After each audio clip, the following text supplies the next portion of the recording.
Hi, പുതിയൊരു വീഡിയോയിലേക്ക് സ്വാഗതം. ഈ വീഡിയോ ഹൈറിച്ചിനെ കുറിച്ച് തന്നെയാണ്. അപ്പോൾ ലേറ്റസ്റ്റ് ഇൻഫർമേഷൻ, ഹൈറിച്ചിൻ്റെ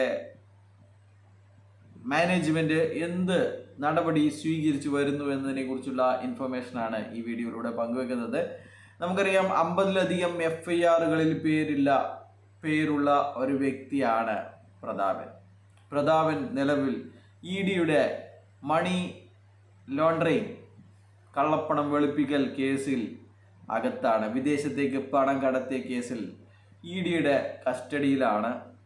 എറണാകുളം ജില്ലാ ജയിലിലാണ് ഇദ്ദേഹം ഉള്ളത്. അപ്പോൾ എന്നാൽ ഇതേ കുറ്റം ചെയ്ത അതിനേക്കാൾ MDയേക്കാൾ വലിയ ദ്രോഹമാണ് ചെയ്തിരിക്കുന്നത് CEO പുറത്താണ്. എന്തുകൊണ്ട് CEO ആയ മാനേജ്മെൻറ്റിൻ്റെ രണ്ടാമത്തെ ഡയറക്ടർമാരിൽ ഒരാൾ ആയ ശ്രീനാഥ് പ്രതാപിനെ എന്തുകൊണ്ട് അറസ്റ്റ് ചെയ്യുന്നില്ല എന്നുള്ള ചോദ്യങ്ങൾ ഇപ്പോൾ പല കോണുകളിൽ നിന്നും വരുന്നുണ്ട്.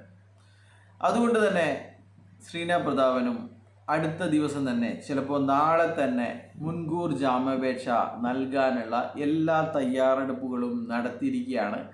മറ്റന്നാൾ കേസിൽ വിധി വരികയും മണി ചെയിൻ പ്രകാരം മണി ചെയിൻ ആണ് ചെയ്തത് എന്നുള്ള കാര്യം വെളിച്ചത്ത് വരികയും ഈ കമ്പനിയുടെ എല്ലാ സ്ഥാവരജംഗമ വസ്തുക്കളും അറ്റാച്ച്മെൻറ്റ് പെർമനൻ്റ് ആവുകയും ചെയ്തു കഴിഞ്ഞാൽ ഇവിടെ കുറ്റവാളികളെ വെറുതെ വിടാൻ സാധിക്കില്ല.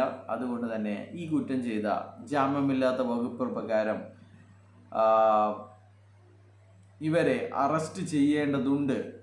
അപ്പോൾ അതിന് മുന്നേ തന്നെ മുൻകൂർ ജാമ്യാപേക്ഷ നൽകാനുള്ള ശ്രമത്തിലാണ്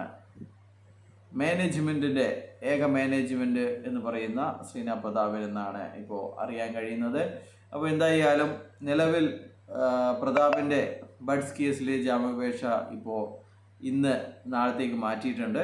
അപ്പോൾ നാളെ ആവുമ്പോൾ പ്രതാപനും പുറമെ ശ്രീനയും കൂടി മുൻകൂർ ജാമ്യാപേക്ഷ നൽകുന്നതായിരിക്കുമെന്നാണ് മനസ്സിലാക്കുന്നത്. ബൈ.